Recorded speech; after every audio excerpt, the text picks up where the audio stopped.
Hello and welcome back to our Czech Pirc Repertoire series. Thank you for making it this far, and here we're going to deal with h3. Now I regard h3 as being probably one of the best lines for white against the Czech Pirc if they know what they're doing. And even though on the League Chess database we're scoring really well with 48%, actually higher than white after bishop h5 here, there are some really testing lines with bishop to d3 specifically that I think it's important we look at. This line is favoured by the top Indian grandmasters like Vidit relatively recently when they played Svidler, and also we'll have a look in this video at Magnus Carlsen's move, which is to play g4, bishop g6, and then to go for bishop g2 ideas after queen e2. Now the ideas for white here are not actually brand new. All the way back to 1997, we had Kasparov playing black here against the IBM supercomputer Deep Blue. And here, the computer went for bishop d3, e6, which is our recommendation here, queen e2, preparing for g4, e5 ideas, and the important move by Kasparov, d5 after bishop g5, bishop e7. We reached fairly equal position. And Kasparov actually ended up drawing this game, and the opening went reasonably well for him. So our plan is going to revolve around playing bishop h5 against h3, and then we're going to play e6 and then d5. So essentially, if you remember in the last video, we talked about how essentially one of the main ideas was to essentially play a French defense structure where we play e6 and d5, but we have the bishop outside the pawn chain. And this should, in theory at least, be pretty good for us. So you're probably wondering why I'm concerned about this line, bearing in mind that we have this nice e6 d5 plan coming. Well, the main reason is, and the reason why I'm highlighting it so much, is we need to be really careful of the specifics of this position.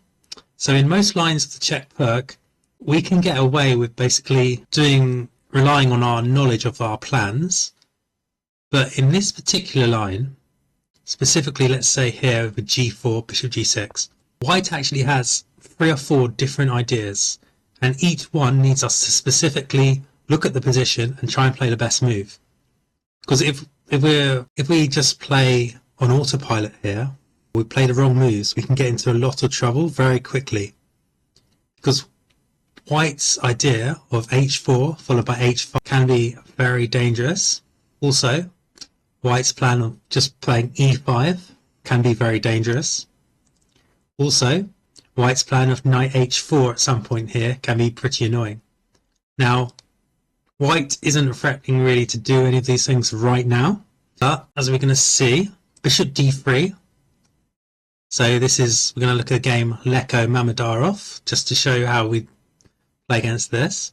This needs a different response than queen e2, which we're going to have a look at a game of Vidit v Svidler, and then we're also going to look at Carlsen's idea, which is also queen e2 but bishop g2, and go for more of a positional grind. And I think it's important we know what to do here.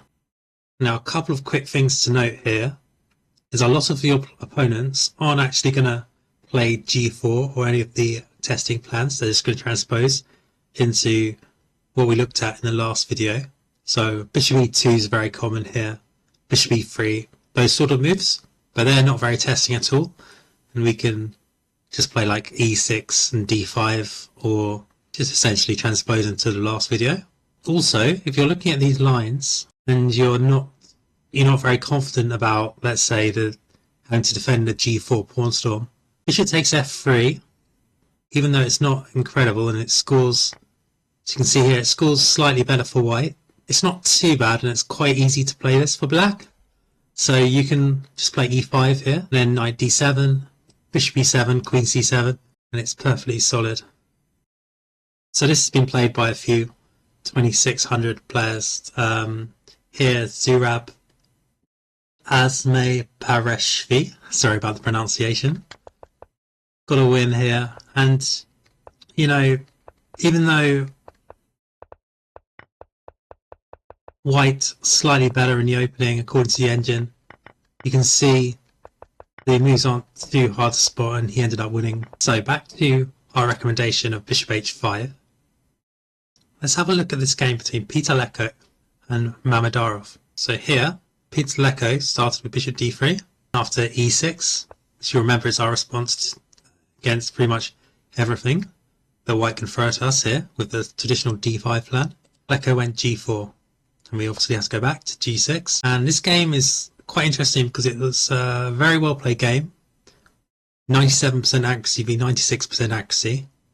And it was a hard fought draw. And I think Leko played the most testing responses. So he went for g5 here. And it's interesting that we went knight d7. So we played knight h5 here. So if we play knight h5 here, we might run into knight h4, which we don't want. So we play knight d7. And again, you can see this plan. d5 is in its line. Always in this line, we're going for this d5 idea. And we don't mind trading off this bishop, because you remember in the French and these sort of structures, this bishop is normally a dead piece on c8, so it being traded off isn't too bad. It's quite a close structure. Queen g4, pretty aggressive. And you can see we've equalized here. And we've got a fairly typical structure where these knights compensate for the two bishops, and we're completely fine. Against queen e2, we again, the same idea, e6. And there's been a few games in this line. Vidit, svidler is the main one we're going to look at. We're also going to look at carlsen, svidler, which is a more positional approach. So here, white's main plan is to play h4. And you can see how scary this looks. You know, if you've not seen this position before and you're black, you suddenly start to wonder how do you defend against this h5 idea. So obviously if you play knight takes g4 here, it's going to go h5 and you're a piece down for nothing.